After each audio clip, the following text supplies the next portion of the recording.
రండి, మత్తయి సువార్త 1వ అధ్యాయము 20-21 వచనాలు నేను చదువుతాను. మన విందా. ఎందుకంటే చాలా మందికి బైబిల్స్ లేకపోవచ్చు. ఒకవేళ ఉన్నా చదవటానికి మరి అవకాశం, అంటే చదవటానికి అలాంటి వాతావరణము లేనందున నేనే చదువుతాను, మీరు విందాం, మనమందరం విందాం. దేవునికి స్తోత్రం. మత్తయి సువార్త 1వ అధ్యాయము 20-21 వచనాలు చదువుదాం. అతడు ఆ సంగతులను గురించి ఆలోచించుకొనుచుండగా, ఇదిగో ప్రభుదూత స్వప్నమందు అతనికి ప్రత్యక్షమై, దావీదు కుమారుడవైన యోసేపు, నీ భార్య అయిన మరియను చేర్చుకున్నట్టుకు భయపడకుము. ఆమె గర్భము ధరించినది పరిశుద్ధాత్మ వలన కలిగినది. ఆమె ఒక కుమారుని కనును. తన ప్రజలకు వారి పాపముల నుండి ఆయన రక్షించును గనక ఆయనకు యేసు అను పేరు పెట్ట వలనను. ఈ వాక్యం మన వినికిలో దేవుడు ఆస్వాదించును గాక. చిన్న ప్రార్థన చేద్దాం. మికిలిగా ప్రేమిస్తున్న మా పరలోకమందున్న మా తండ్రి, నీకు వందనాలప్ప. ఈ సమయంలో నీ దివ్యమైనటువంటి అయా జన్మదిన సందర్భాన్ని బట్టి ఈ దినమంతా ప్రభా సంతోషంతో, సంబరాలతో, నీ మీద ప్రేమ, నీ మీద భక్తి, నీ మీద అయా కోరిక ఉన్న వారికి ఆనందకరమైనటువంటి అయా నిన్ను పూజించే విధంగా, నీకు ప్రార్థించే విధంగా, నిన్ను సన్నుతించే విధంగా, నిన్ను గర్భించే విధంగా, నీకు మహిమ ప్రభావాలు కలుగునట్లుగా ఈ కార్యక్రమాలు జరుగుతున్నాయ్యా. గత అర్ధరాత్రి నుంచి ఈ దినము అర్ధరాత్రి వరకు అయా నీ గొప్పగా ప్రభు వేడుక అయా నీ కృప ద్వారా జరిగిస్తులకే వందనాలు. ఆ క్రమంలో సిలువపై రాజు యొక్క ఫెలోషిప్ ద్వారా అయా సిలువ ప్రార్థన మందిరానికి కూడా నువ్వు అద్భుతంగా అవకాశం ఇచ్చావు. గత కొన్ని దినము నుండి ప్రభు హైదరాబాద్లో, జగిత్యాల్లో, మంచిర్యాలలో, ఈ దినమున వరంగల్లో నువ్వు జరిగించిన విధానం బడి వందనాలు. ఈ సమయంలో అద్భుతంగా మాతో మాట్లాడటానికి నీ సేవకుని అభిషేకించి నీ సిలువ చెంత మరుగుపరుచుకొని మాకందరితో ప్రభు నీ సందేశాన్ని ప్రజలందరికీ కలగబో మహా ఆనందాన్ని మాకు కొంచెం వివరంగా తెలియజేసే విధంగా ప్రభు ప్రతి ఒక్కరిలో ప్రభు ఆసక్తిని ప్రభు అయా శ్రద్ధను కలిగించే విధంగా నీ వెచ్చని కరముల చేత ఆవరించి నీ స్వరం ద్వారా, నీ మాట ద్వారా, నీ జీవం ద్వారా చలింప చేసే విధంగా ఆనందంగా, సంతోషంగా, సంబరంగా వారికున్న అయా అవన్నీ బాధ, కష్టము, ఆ యొక్క పాప ప్రభావము కానీ ప్రతి విధమైన కీడు ప్రమాదం నుండి నువ్వు కాపాడి ప్రతి చీకటిని ప్రభు వెలుగుగా, ప్రతి మరణమును జీవంగా, ప్రతి ఒక్క శ్రమను ఇదిగో ప్రభు అయ్యా మేలుగా మార్చమంటూ ఆన చేస్తున్నావు. ప్రార్థన పొందినాను. అద్భుతంగా మాతో మాట్లాడతామని నమ్మొచ్చు. నా ప్రభుని యేసు నామములో ప్రార్థించి అడుగుచున్నాము పరమ తండ్రి. ఆమేన్, ఆమేన్, ఆమేన్. అంటే ప్రార్థించింది మన జీవితంలో ఫలించును గాక. రండి దేవుని బిడ్డలారా, మత్తయి సువార్త అంటే కొత్త నిబంధన క్రీస్తు జన్మించిన అనంతరము తనను వెంబడించిన శిష్య బృందాల్లో ఒక శిష్యుడు, ఆయన టాక్స్ కలెక్టర్, సుంకపు పన్ను వసూలు చేసే ఒక మత్తయి అనే భక్తుడు ఈ విధంగా మరి ఆయన గ్రంథంలో ఈ విధంగా మనకు తెలియజేస్తున్నాడు. అతడు అంటే యోసేపు.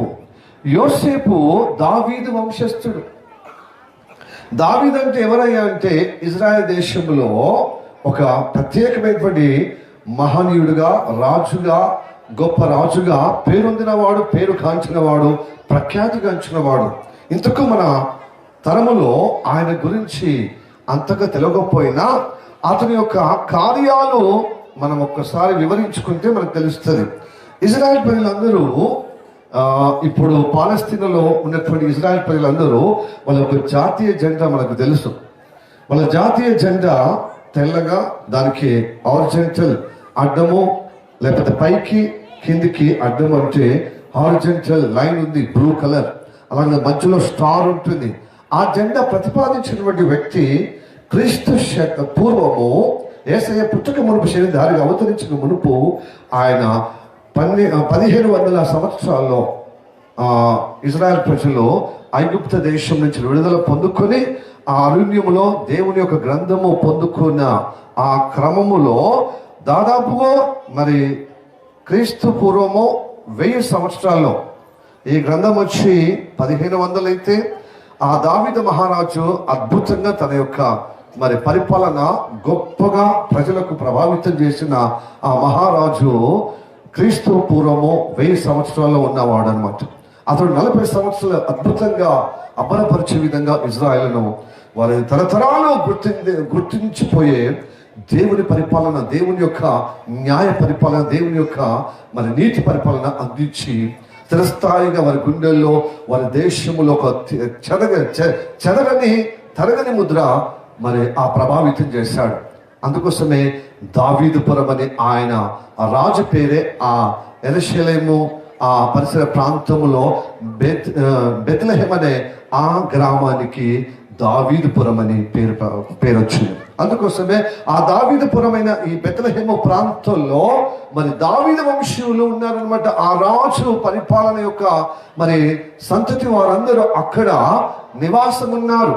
అయితే దావీదుకు వాగ్దానం చేశాడు, నీ పరిపాలన ఈ భూమి మీద నేను మానవ అవతారం ఎత్తి ఏ విధంగా పరిపాలిస్తానో అలాగనే నా చిత్తానుసారంగా, నా హృదయానుసారంగా నువ్వు పరిపాలించావు దావీదా. నీవు పశువుల కాపరిగా ఉన్నప్పుడు నేను జ్ఞాపకం చేసుకున్నాను. ఎదుగో నేను రాజసింహాసనం మీద ఉన్నప్పుడు పశువుల దొడ్డిలో ఎలాగో ఉన్నావో అదే భక్తి రాజసింహాసనం మీద కూర్చున్నప్పుడు కూడా అదే మక్కువ ఇంకా పెరిగింది కానీ తరగలేదు. కనుక నిన్ను నీ సంతతి రానున్న కాలంలో నా సింహాసనం మీద అనగా ఇజ్రాయెల్ యొక్క సింహాసనం మీద తరతరాలుగా నిలబెడతానని వాగ్దానం చేశాడనమాట ఆ రాజుతో. తన భక్తుడైన నాతాన్ అనే ప్రవక్తల ద్వారా దావీదుతో మాట్లాడుతాడు. ప్రియ దేవుని బిడ్డలారా, దేవుడు మనుషులతో మాట్లాడతాడు. ఎలా మాట్లాడతాడు అంటే భక్తుల ద్వారా, అభిషక్తుల ద్వారా, అలాగనే యాజకుల ద్వారా, పురోహితుల ద్వారా, పాస్టర్ల ద్వారా, దైవ సేవకుల ద్వారా మాట్లాడతాడు. అలాగే దావీదు కూడా దేవుని పట్ల శ్రద్ధ అసంచలుగా ప్రేమ పెరుగుతూ ఉంది అన్నమాట. ఆయన ఎన్ని యుద్ధాల్లో పాల్పొందు అన్ని యుద్ధాల్లో చుట్టుపక్కలలో విజయాన్ని అనుగ్రహించాడు దేవుడు. ఆయనకు తోడుగా ఉన్నాడు కనుక అద్భుతంగా చుట్టుపక్కల రాజ్యాల్లో జయం పొందాడు. దేవుని బట్టి నేను ఇలాగా గొప్ప రాజసింహాసనం మీద కూర్చుండి రాజవైభవంగా రాజభోగములు కలిగి నేను జీవించాను. కాబట్టి నా దేవుని బట్టి అని అనుక్షణము దేవుణ్ణి గణపరిచేవాడు.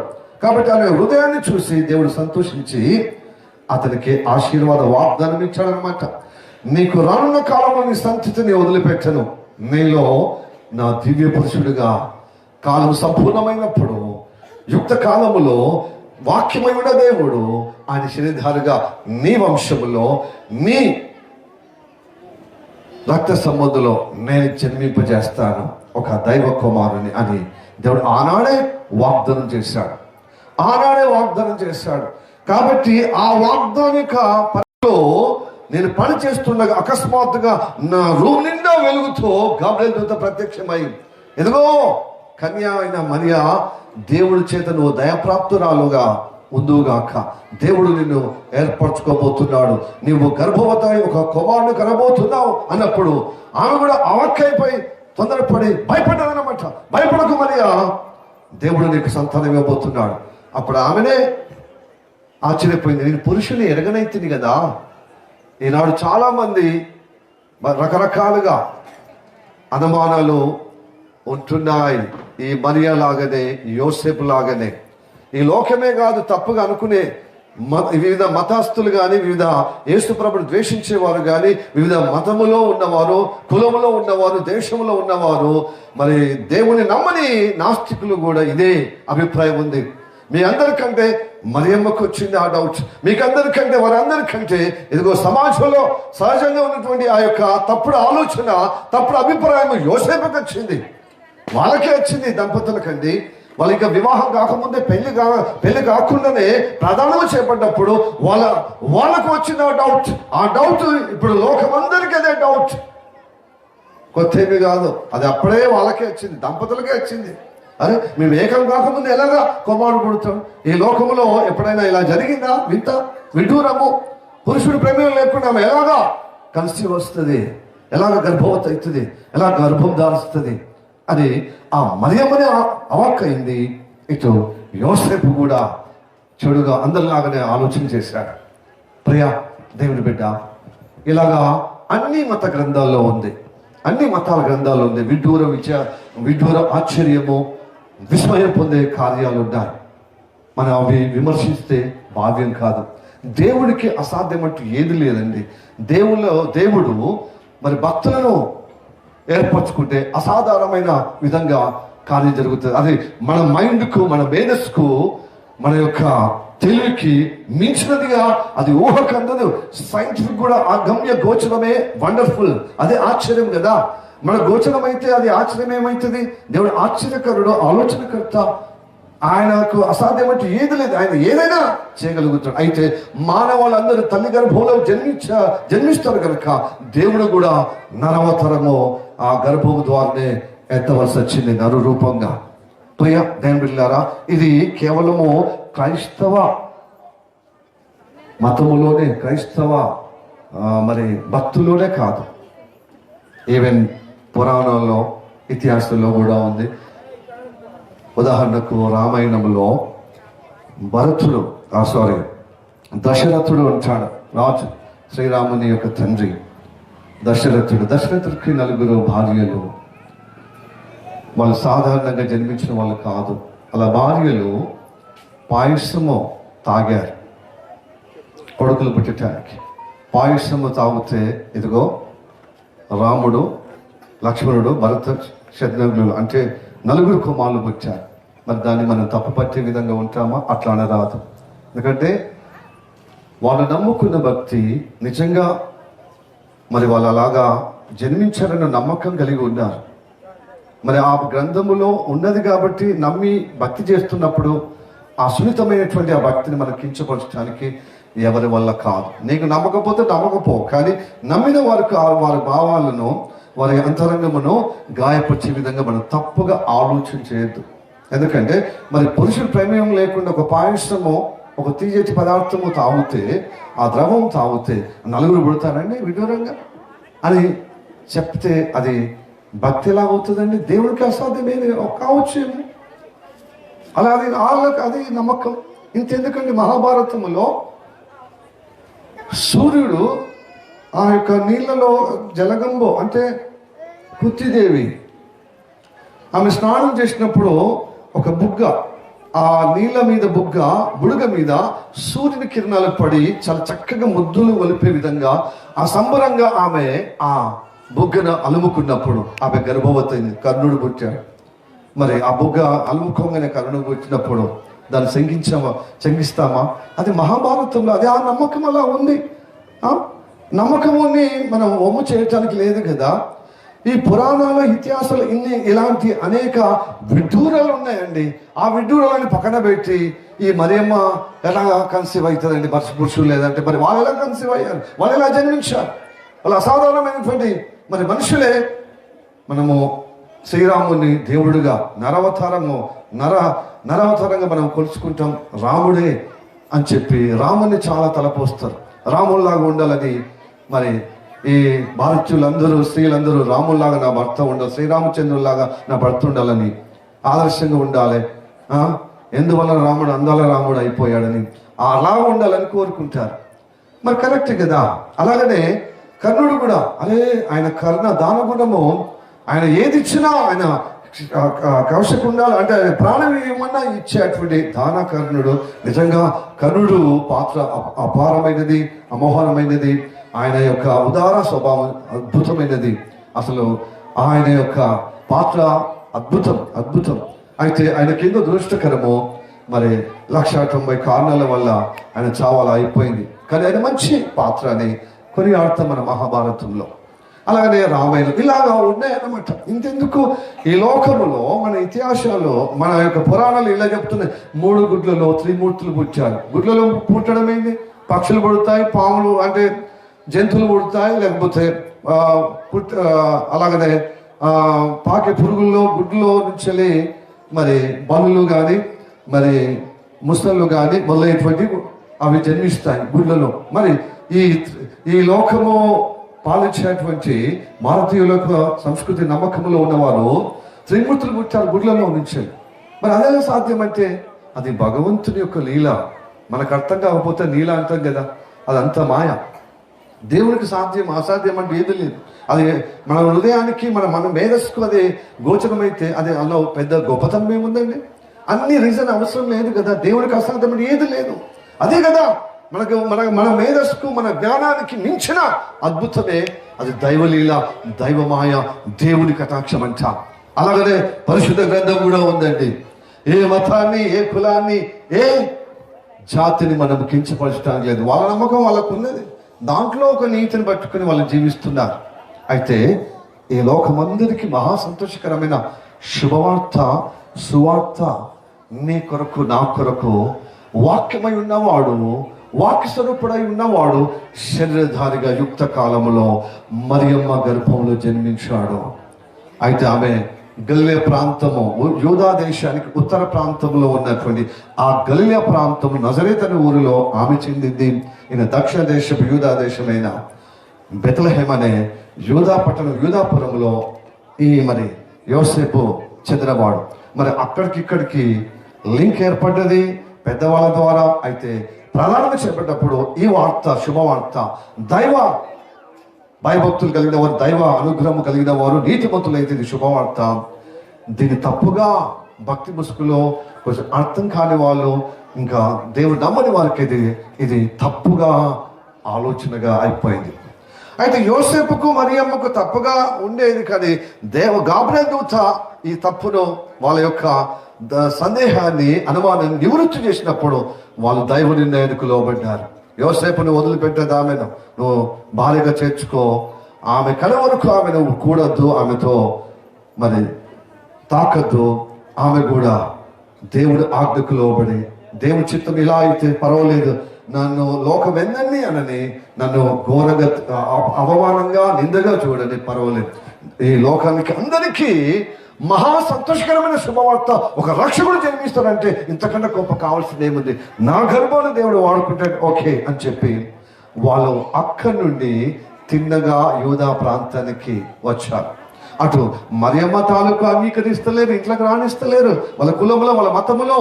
ఇలాగ యోసేపు యూదా దేశంలో ఈ బెత్లెహేముపురములో ఉన్న తన పాలలు, తన వంశులు కూడా ఎవరు రాణిస్తలేరు. అయితే ఆ సమయంలో గ్రీక్ సామ్రాజ్యం పతనమైన తర్వాత ద గ్రేట్ రోమా సామ్రాజ్యము అప్పుడప్పుడే ప్రభావితం అవుతుంది.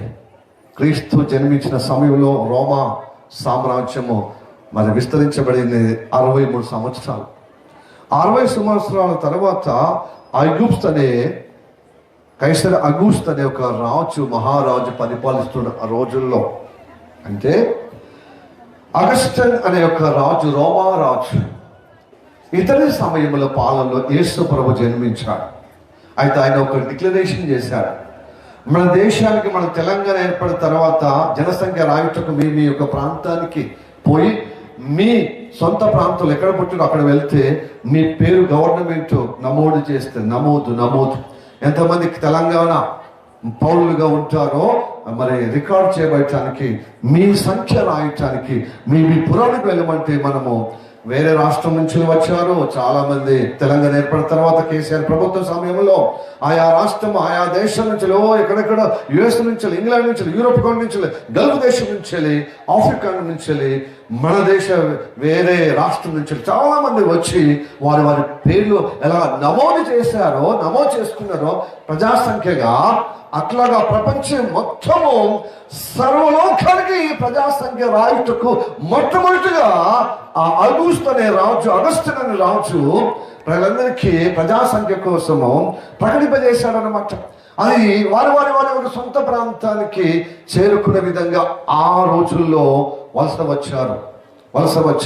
అందుకోసం మరియమ్మ గలిలయ ప్రాంతం నజరేతు అనే ఊరికి చెందిన ఆమెను తీసుకొచ్చాడు. ఎందుకంటే దావీదు వంశస్థుడు కనుక అది బెత్లెహేములోనే ఆయన పేరు నమోదు చేసుకోవాలి. ఎందుకంటే అక్కడనే birth place, is a own place, is a native place యోసేపుది. అందుకోసం బెత్లెహేమ్ అనే గ్రామంలో యేసు ప్రభు జన్మించి ప్రజా సంఖ్యలో లిఖించబడ్డది. అందుకోసమే చరిత్ర అప్పటి నుండి మొట్టమొదటిగా ప్రజా సంఖ్య, రోమా సామ్రాజ్యము నలుదిక్కులో విస్తరించబడిన ఆ గొప్ప సామ్రాజ్యంలో మొట్టమొదటిగా ప్రజా సంఖ్య ప్రారంభించబడిన ఆ సమయంలో అన్నమాట. ఆ దాన్ని బట్టి మనకు మన దేశంలో కానీ, మన రాష్ట్రంలో కానీ ప్రజా సంఖ్య రాయటకు అప్పటి నుంచి స్టార్ట్ అయింది. కొన్ని ఇతర రాజ్యాల్లో జరిగినటువంటి మన దేశంలో అవలంబిస్తున్నామండి. ఉదాహరణకు గ్రీక్ రాజ్యంలో ఏథెన్స్ అనే రాజధానిలో మొట్టమొదటిగా ప్రజాస్వామ్యం వచ్చింది 18వ శతాబ్దంలో. ప్రజాస్వామ్యం అంటే ప్రజలు ఎన్నుకున్న ఒక పాలకుడు కావాలి. జనాభా ప్రాతిపదికంగా ఎస్సీలో కానీ, బీసీలో కానీ, ఎస్టీలో కానీ, ఓసీలో కానీ జనాభా ప్రాతిపదికంగా ఏ జనాభా ఎక్కువ ఉంటే ఆ ప్రాతిపదికంలో ప్రతినిధిగా ఒక అధికారిని ఎన్నుకొని మా పక్షంను పరిపాలించు, మా బాగోగులు చూసుకునే విధంగాని అది అంబేద్కర్ భారత రాజ్యాంగంలో కుల సంఖ్యను బట్టి నాయకులు ఎన్నుకోండి.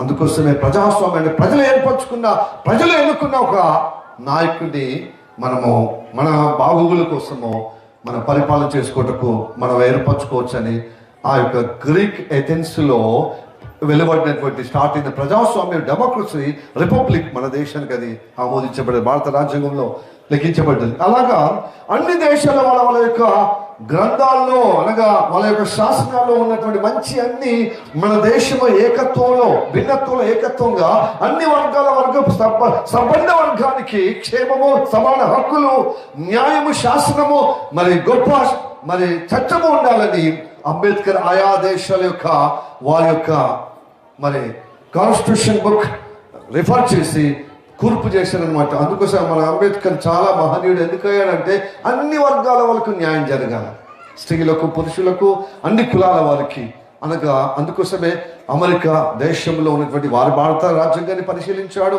అలాగనే ఇంగ్లాండ్ దేశం రాజ్యాన్ని పరిపాలించాడు, గ్రీకులది, అలాగనే రోమియులది అంటే ఇటలీది, అలాగనే జర్మనీది, ఇలాగ అనేక. అందుకోసమే అన్ని చట్టాలకు మన చట్టము, మన భారతీయ చట్టము అమోఘమైనది. అన్ని చట్టాలకు ఒక పరిమితి ఉంది, కానీ మన అపరిమితంగా గొప్పగా ప్రజాస్వామ్యంగా ఇప్పుడు గట్టిగా ఉన్నదంటే ఎంత మత పక్షమున అలాగనే కులపక్షమున రాజకీయ నాయకులు చాలా కలుషితంగా మనల్ని ఘోరమైన ఇబ్బంది పాల్చేసిన రాజ్యాంగం ఉంది కాబట్టి కోర్టులు పనిచేస్తున్నాయి, రాజ్యాంగం ఉంది కాబట్టి పరిపాలన సాగుతుంది. కొంచెం కుడి ఎడమలకు లోనైనా కొంచెం దురవస్థ అయినా ఆ చట్టాల ప్రకారంగా మంచి నాయకుని ఏర్పరచుకుంటే మనకు సవ్యంగా పరిపాలన కొంతవరకైనా అందుతుంది. మన భారత రాజ్యాంగము అంత గొప్ప ఉన్నతమైనది, సర్వోన్నతమైన న్యాయస్థానము మనకు కలిగించాడు డాక్టర్ బిఆర్ అంబేద్కర్ యొక్క వల్ల. సరే, ఇప్పుడు అలాగనే ఈజిప్షియన్ మొట్టమొదటిగా పన్ను కట్టే విధంగా సిస్టమ్ తీసుకొచ్చింది. ఎందుకంటే దేశ ప్రగతి కోసమో, దేశ అభివృద్ధి కోసమో అక్కడ ప్రవేశమైంది. మన దగ్గర కూడా పన్ను కట్టాలి. బిల్డింగ్ కట్టుకుంటే, స్థలాలు తీసుకుంటే, ఓ వస్తువులు అన్నీ. ఎందుకంటే ఇది మన యొక్క సమాజము అభివృద్ధి కోసం అంటే ఎలక్ట్రిసిటీ చేసుకోవటం, మోరీలు, రోడ్లు, సిసి రోడ్లు, అలాగనే మనకు ఉన్నటువంటి సౌకర్యాలన్నీ మనకు వైద్యం, విద్య చక్కగా అందరూ సమానంగా పంచుకునే విధంగా. అది రాజకీయ నాయకుల యొక్క లోపాన్ని బట్టి దురవస్థలుగా వచ్చి మనకు ఇబ్బందిగా అవుతుంది. కానీ మిగతా దేశాల్లో, గల్ఫ్ దేశంలో కానీ యూరోప్ కాంటినెంట్లో వాళ్ళ కాన్స్టిట్యూషన్ బుక్లో అవన్నీ పరిపాలన ఉంది కాబట్టి వైద్యము, విద్య చక్కగా ఉచితంగా పరిపాలిస్తారు. ఇంకా మన పైపెచ్చు వాళ్ళకు గవర్నమెంటే వాళ్ళని చదివించి వాళ్ళకి సహకారం చేస్తారు. ఆ సిస్టమ్ మనకు ఉంది, కానీ అమలుపరచడానికి పాలకుల లోపం వల్ల దురవస్థ. అయితే పన్ను సిస్టమ్ మాత్రం ఈజిప్షియన్ వాళ్ళు ప్రారంభించింది. అదే మనం కూడా ఆ చట్టం మనం అవలంబించుకుంటున్నాం. అంబేద్కర్ సలహా వల్ల మనం ఇప్పటికీ పన్ను ఎందుకు కడుతున్నామంటే మన అభివృద్ధి కోసం, మన పిల్లల భవిష్యత్తు కోసం, మన ప్రాంత ఎదుగుదల కోసం, మన ప్రాంతము పరిశుద్ధత కోసం, మన ప్రాంతము గొప్పగా మరి క్షేమం కోసము మనం కడుతున్నాం. సరే, ఇప్పుడు ప్రజా సంఖ్య కోసము దావీదు పురానికి మరియమ్మను చేపట్టుకొని గలిలయ ప్రాంతం, ఉత్తర ప్రాంతం నుంచి వెళ్ళి దక్షిణ ప్రాంతానికి వస్తున్నాడు. మరియమ్మ అక్కడి నుంచి నీటికి వచ్చే వరకు నిండు చూలాలు అయిపోయిందండి. నిండు చూలాలు అంటే నవమాసాలు నిండిన. అప్పుడు ప్రజా సంఖ్య క్రమములో చేర్చుకొని ఆమె అక్కడనే ప్రసవించే విధంగా సత్రములో వారికి చోటు లేనందున బయటనే ప్రసవించి ఆ చిన్న బాలుడు, ఆ యేసయ్య బాలుడు చుట్టుపక్కల ఈ బాలుని ఎలాగ పండుకోబెడదాం పత్తిగుడ్లతో అని చెప్పి చుట్టుపక్కల చూసినప్పుడు అక్కడ పక్కపండే పశువుల పాకు ఉంది. ఆ పశువుల పాకులో ఆ తొట్టిలో ఆ బాలుని పరుండబెట్టారు. ఎందుకు తెలుసా అండి? మన దురవస్థ మనం దేవుని పోలిక దేవుని రూపంలో పుట్టా మనము, మన గుణము చెడిపోయింది, పెంటలాగా అయిపోయింది మన స్వభావం. మన యొక్క గుణము నేల మీద పడిన దరిద్రమైన జీవితంగా అయింది. అందుకోసమే ఏంటిదిరా నీ దరిద్ర గుణము అని పెద్దవాళ్ళు తరచుగా మొదలిస్తూ ఉంటారు. మనము వాళ్ళకు నచ్చినట్టుగా చేయకపోతే. దరిద్ర గుణం ఉండేదిరా కంచెలి, మా ఇంట మాట లేదు, మీ అమ్మ తాలూకా మీ నా అయ్య తాలూకని అవి ఇరుగురు వైపున తిట్టుకుంటారనమాట, కొడుకులను బట్టి బిడ్డలను బట్టి. ఎలాంటి దరిద్ర గుణం ఎగంచని వచ్చిందిరా అని. ఎందుకంటే ఈ దరిద్ర గుణము ప్రతి వంశంలో, ప్రతి కులములో, ప్రతి మతములో ఉంది. ఎందుకంటే మొదటి మానవుడు దేవుని మాట వదిలిపెట్టి దయ్యం మాట పట్టింది కాబట్టి అప్పుడు దరిద్రత వచ్చేది. మట్టికి మన్నుగా, దరిద్రంగా, చిల్లగిగా, దుర్మార్గంగా, దుష్టుడిగా మానవుడు స్వార్థంగా పతనమయ్యే విధంగా జీవిస్తున్నాడు. భూ సంబంధమైన మనసు కలిగి స్వార్థంగా నేల మీద పడిన దరిద్రమైన జీవితం. అందుకోసమే ఆ స్థితిని నేల మీద పడిన దరిద్రులను లేవనెత్తుటకు ఆయన నేల మీద పుట్టాడంటే, ఎక్కడ ఆశ్రయం లేకుండా. కొన్నిసార్లు మనం ఇలా వాపోతుంటాం, నాకు ఇల్లు లేదు, పొలు లేదు, నాకు నేలే నా జీవితం, నేలే నా ఆశ్రయం అంటారు. అట్లాగా నేల మీద పడి ఉన్న వారిని, ఆ దరిద్రులను లేవనెత్తుటకు ఆయన పేద కన్య గర్భములో, ఆ యొక్క యోసేపు పేద ఇంటిలో, ఆ దరిద్ర ఇంట్లో ధనవంతుడై ఉండి దరిద్రుడిగా జన్మించాడు. ఎందుకంటే మనందరినీ తన గుణము చేత మనమందరము ధనవంతులు కావాలని ఆ చెడ్డ గుణం వదిలిపెట్టి ఆయన గుణము, మనిషి అంటే ఎదుగో యేసయ్య, యేసుప్రభు మానవుడు అందుకోసమే చూపించాడు, నలుగురికి చూపించటానికి ఆయన అవతరించాడండి. మనం అంటాము దేవునికి ఏం సాలేదు, మూలు లేదు అంటే ఆయనకి ఏంటిదండి, మంచి బ్రహ్మాండంగా సింహాసనం మీద కూర్చుండి మనల్ని బొమ్మలాటలుగా తైతక్కులుగా ఆడిస్తాడు. ఇదిగో నా కష్టం చూడు, నా కష్టాలు ఎదుర్కొంటే ఆయన గెలిచేది. చక్కగా పైనుండి మంచిగా పరిపాలిస్తూ అందరినీ తోలుబొమ్మలుగా ఆటాడిస్తున్నాడు. అదే మానవుడు అవతరించి మా కష్టాల్లో, మా నష్టాల్లో, మా దుఃఖంలో, మా మరణ పాశములో ఎదుర్కొంటే ఆయన గెలిచేది. నేను ఎంత బాధపడుతున్నాను, ఎంత రంది పడుతున్నాను, ఎంత కుంగదేయబడుతున్నాను, ఎంత మానసికంగా కృషించి నేను ఇబ్బంది పడుతున్నాను, నశించిపోతున్నాను. ఆయనకేం తెలుసండి? ఆ దేవుడికి, ఆయన సృష్టికర్త, ఆయన ఏదైనా చేయగలుగుతాడు. ఎదుగో నా జీవితము ఇలా తగలబడింది, అందరికేమో పెన్నుతో రాస్తే, కలముతో రాస్తే, నా గడ్డపాలతో గుణపంతో రాశానండి, నా రాత ఇలా ఉండేదని మనం ఉసురమంటూ మన కష్టాల్లో మనం వాపోతూ ఉంటాం. అందుకొరకే నీ కష్టము, నీ నష్టాలు, నీ చీకటి బ్రతుకును, నీ మరణ పాశమైనటువంటి ఆ కఠోరమైన ఇబ్బందులను నీకు విడుదల ఇవ్వటకే ఆయన నీ స్థానంలో జన్మించాడు. ప్రియా సహోదరుడ, సహోదరి, మానవుడుగా అవతరించింది ఓ కన్య గర్భంలో పరిశుద్ధాత్మ ద్వారా జన్మించినట్టు నీ పాప స్వభావమును, నీ పాప రాతను తొలగించటానికి ఆయన నీ ప్లేస్లో జన్మించాడు. అంత మాత్రమే కాదు, పెంట మీద పడి ఉన్న వారిని, అంటే తృణీకరించిన వారిని, అంగీకరించలేని వారు, అసహించబడిన వారు, వారి యొక్క ప్రవర్తన, వారి యొక్క స్టేటస్, వారి గుణము, వారి యొక్క విధానము, తెలివి అంతా నిరాకరింపబడిన వారు పెంట మీద పడి ఉన్న వారుగా చూస్తారు కదా.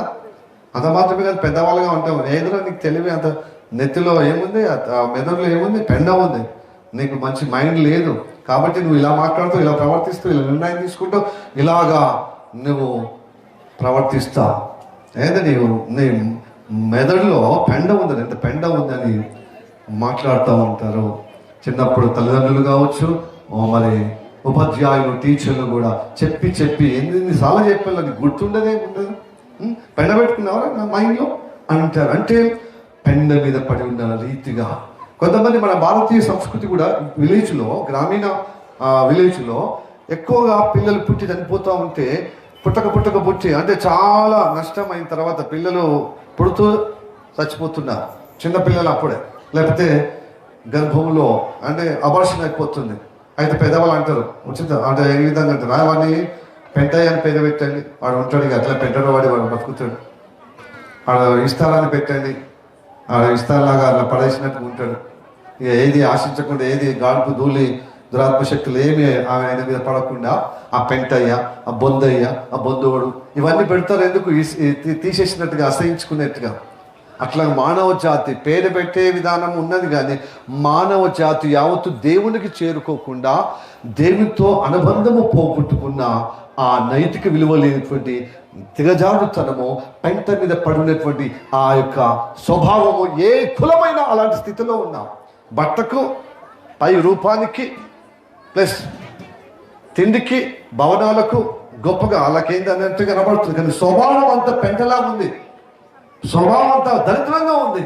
ఆ పెంట జీవితాన్ని, ఆ దరిద్ర జీవితం తొలగించుటకు ఆయన ఒక పశువుల పాకలో జన్మించాడు. పశువుల పాక ఏమన్నా సువాసన ఉంటుందండి? దుర్గంధమే కదా పెంట, ఇంత వాసన. పశువుల కొట్టం, అలాగే గొర్రెల కొట్టం, అది పెంట కదా, ఆ పక్క పంట పెంట వేస్తారు. సో అలాంటి దుర్భరమైన పరిస్థితుల్లో ఎందుకు జన్మించాడంటే నీ దురవస్థ తొలగించడానికి ఆయన నరవతరం ఎత్తి నీ జీవితంలో ఉన్న దరిద్రతను, నీ జీవితంలో ఉన్న పెంట స్వభావంను, ఆ యొక్క వైఖరిని నిశ్చర్యను మార్చుటకే ఈ లోకానికి ఆయన కుమారుడుగా జన్మించాడు. దైవ కుమారుడు నేను ఉద్ధరించడానికి, నేను లేవనెత్తడానికి. అందుకోసమే నేల మీద ఉన్న వారిని లేవనెత్తకు, పెంట మీద ఉన్న వారికి పైకి లేవనెత్తుటకు ఆయన అధికారులతో కూర్చుండబెట్టే విధంగా, ఆయన సింహాసనం మీద కూర్చుండబెట్టే విధంగా నేను నిలబెట్టాడు. అయితే ఏ లోకమే కాదు, నీకు పరలోకం ఉంది, నిత్య జీవం. నువ్వు చిరంజీవం ఉండాలి, నిత్య జీవం ఉండాలి. ఈ శరీరం క్షయలో ఉన్న జీవించే వారందరూ మట్టికి మన్నుగా పోతారు. క్షయ అంటే నశించిపోయింది. ఆ క్షతలో నేను మార్చుటకే వచ్చాడు. అంటే ఆధ్యాత్మికంగా నేను నడిపించబడటకు, ఆయన ద్వారా నువ్వు నిత్య జీవం పొందుటకు, చిరంజీవిగా సదాకాలము మరి ఉండటకు, నేను ఉద్ధరించుటకు వచ్చాడు. కాబట్టి ఆయన జన్మ మనకందరికీ మహా సంతోషకరమైన సువార్త అయింది యేసయ్య జన్మించడం వల్ల. అందుకోసం ఈ పర్వదినము మనమందరం హర్షించే విధంగా, మనమందరం సంతోషించే విధంగా, మనమందరం ఆనందించే విధంగా, మన దరిద్రత తొలగించుటకు, మన పెద్ద స్వభావము, పెద్ద జీవితాన్ని తొలగించుటకు, మన వైఖరి మార్చుటకు దేవుడు సంధిస్తున్నాడు. దేవుడు మిమ్మల్ని మాట్లాడుతున్నాడు. ప్రియ దేవుళ్ళారా, నేను అంటాను, ప్రతి మతంలో, ప్రతి కులంలో నీతిమంతులు లేరా అండి? ఉన్నారు. నీతిమంతులు అందరిలాగానే ఫస్ట్ ఇలాగ యోసేపు మరియా, కన్య మరియా అపార్థం చేసుకున్నట్లే మనం కూడా చేసుకుంటామండి. మంచి వార్తలు, దైవ వార్తలు, దేవుని మాటలు అపార్థం ఎప్పుడు ఫస్ట్. ఎందుకంటే అపార్థం కలిగిన నెగిటివ్ మైండ్ ఉంటుంది కదా. ఎవరి వ్యక్తులు అయినా అపార్థం ఫస్ట్ చెడే మనం ఆలోచన చేస్తాం, నెగిటివ్ ఆలోచిస్తాం. తర్వాత ఆ వ్యక్తి గురించి తెలుసు, అయ్యో అట్లా అనుకున్నాను, ఇట్లా అనుకున్నాను, అతడు అలాగనా, ఆమెను అలాగనని మనం వాపుతూ ఉంటాం. కాబట్టి నీతిమంతులు ఏ కులములో, ఏ మతంలో, అందరి మతంలో, అందరి కులంలో ఉంటారు నీతిమంతులు, మంచి వాళ్ళు. అందరిలాగానే అపార్థ ప్రారంభంలో చేసుకుంటారు. కానీ దేవుడు మాత్రము ఆ నీతిమంతులను ఖరాబు చేయకుండా, అలా చెడు అపార్థంలో ఉండనివ్వకుండా, యోసేపు నివృత్తి చేసినట్టుగా, మరియమ్మకు వివరించినట్లుగా ఎవరో ఒకరి భక్తుల ద్వారా ఆ యొక్క సందేహాన్ని, అనుమానాన్ని నివృత్తి చేసి పటాపట చేస్తాడు. ఆ నీతిమంతులు ఈరోజు మీలో కొంతమంది ఉన్నారు. మీలో కొంతమంది కదా, అందరిలో ఉన్నారు. కాబట్టి ఈ మా ఆహ్వానాన్ని, ఈ సంఘం బిడ్డల యొక్క ఆహ్వానాన్ని మన్నించి వచ్చారంటేనే మీలో నీతి ఉంది, ఆ దైవిక భక్తి ఉంది, యేసయ్య అంటే పరోక్షంగా ప్రత్యక్షంగా ఇష్టం ఉంది కాబట్టి వచ్చారు. మీరు నిజంగా నీతిమంతులు కనుక దేవుని యొక్క వాక్యం మీద ఉంది. అపోస్తల కార్యము 10వ అధ్యాయము 35 వచనం ఏ విధంగా ఉంది? ప్రతి జనాంగములో తనకు భయపడు, అంటే దేవుడికి భయపడు నీతిమంతులు, మరి నీతిగా నడిచిన వారిని నేను అంగీకరిస్తాను అంటున్నాడు.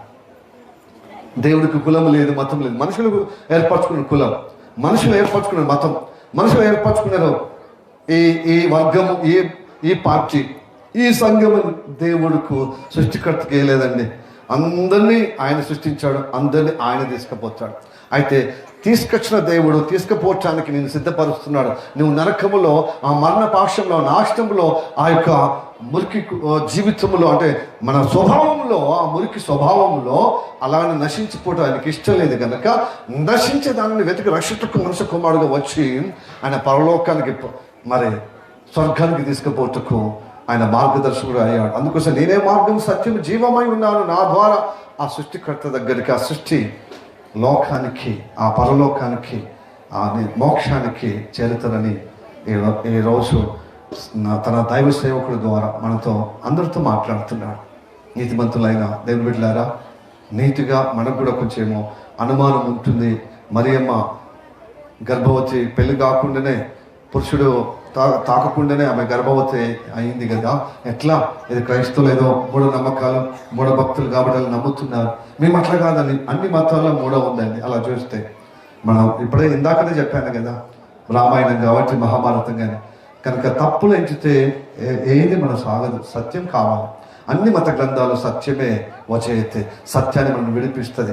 మతము నుంచి, కులం అనే బంధం నుంచి విడిపించి మనకు న్యాయంలో, సత్యంలో, ధర్మంలో జీవిస్తూ ఆ సృష్టికర్త దగ్గరికి చేరే ఏకైక మార్గము క్రీస్తు. అందుకోసమే ఆయన మధ్యపురంలో జన్మించాడు. ఆది మధ్య రైతుడిగా ఆయన ఆ యొక్క మధ్యతరాన్ని సముద్రం, మెరిడేనియన్ సీ, మహాసముద్రం, ఆ మధ్యపురంలో ఇజ్రాయెల్ దేశంలో అందుకోసం జన్మించాడు. నలుదిక్కుల నలువైపులో ఉన్న ప్రజలందరినీ, ఏ దేశము, ఏ కులం, ఏ మతం ఉన్న వాళ్ళైనా నేను కాపాడుటకు వారందరి నిమిత్తము ప్రాణం పెట్టి తిరిగి లేవచ్చకే, మరణమనే బలాన్ని తొలగించటకే, మరణమనే కళను విడగొచ్చటకే, మరణమనే భయములను విడిపిస్తకే ఆయన మన చీకట్లో కూర్చొని మరణ భయముతో ఉన్న వారిని వారికి మహావాత్సల్యము చేత వారందరికీ అరుణోదయము అనగా నీతిశ్వరుడుగా ఆధ్యాత్మికంగా వారి హృదయములో వెలగాలని ఈ భూమి మీద మనిషి కుమారుడుగా జన్మించాడు. అయితే మనిషి కుమారుడుగా జన్మించాడు. ప్రజలందరికీ మహా సంతోషం అయింది. అలా గొల్లలకు అయింది. అలా జ్ఞానులు కూడా తూర్పు దేశం నుంచి వచ్చారు. ఆయనకు కానుకలు ఇచ్చి పూజించారు, నమస్కరించారు. మరి మనమందరం కూడా మన హృదయాలను ఆయనకు అర్పించి ఆయనకు మన హృదయంలో ఆయన తలపూస్తే నిజంగా మీకు తోడుగా ఉంటాడు. ఆయన ఇమ్మానుయేలు అంటే, ఇమ్మానుయేలు భాషాంతరము హెబ్రీ భాషలో ఇమ్మానుయేలు అంటే ఏంటిది? మనకు తోడై ఉన్నవాడు, మనకు దేవుడు దైవమై ఉన్నవాడు మానవుడిగా తోడుగా ఉంటాడు. నీవు మరణం అంటే శాశ్వతంగా నిత్యత్వం నీకు తోడై ఉంటాడు. దేవుడు తోడు ఉంటేనే మనం ఏదైనా చేయగలుగుతాం, ఏదైనా సాధించగలుగుతాం. దైవభక్తి కలిగి, దైవ గుణము కలిగి, గౌరవంగా 10 మందికి దీవెనకరంగా శోభాయమానంగా జీవిస్తాం. కనుక అందరము ఈ సందేశం విని నిజమైన క్రిస్మస్ సంబరాల్లో సంతోషంతో, ఆనందంతో, మరి ఆశీర్వాదంతో పొందాలని మనవి చేస్తూ ఈ సందేశాన్ని మన వెలుగులో దేవుడు ఆశీర్వదించునుగాక. ఆమె ఇచ్చిన ప్రార్థన చేద్దాం. మనం మిక్కిలిగా ప్రేమిస్తున్న మా పరలోకమందున్న మా తండ్రి, నీకు వందనాలు, స్తోత్రము రాక్ష. నీ సేవకుని మరుగుపరుచుకొని నాతో, మా అందరితో మాట్లాడిన మాటలు బట్టి వందనా. అయ్యా, ఎవరైతే ప్రభా మరియమ్మ విషయంలో ప్రభా అనుమానం ఉందో, అనుమానాన్ని నివృత్తి చేసే విధంగా ఆనాడు యోసేపుకు ఆ కన్య మరియకు ఎలా నివృత్తి చేసి, ప్రభు పరిష్కారం చేసి, ఏ విధంగా యేసయ్య పుట్టుక అపారమైనది, అది శుభకరమైనది, అది సంతోషకరమైనది, అది అందరికీ పాప విమోచన చేయటకే ఆయన మానవుడిగా అవతరించాలని ఎలాగా ప్రభా నువ్వు తెలియజేసావో ఈ దినమున మాకందరికీ తెలియజేసినకే వందనా. యేసు ప్రభు దేవుడై ఉన్నవాడు మానవుడిగా అవతరించాడు. దేవుడు అదృశ్యుడు, ఆయన వాక్యమై ఉన్నవాడు.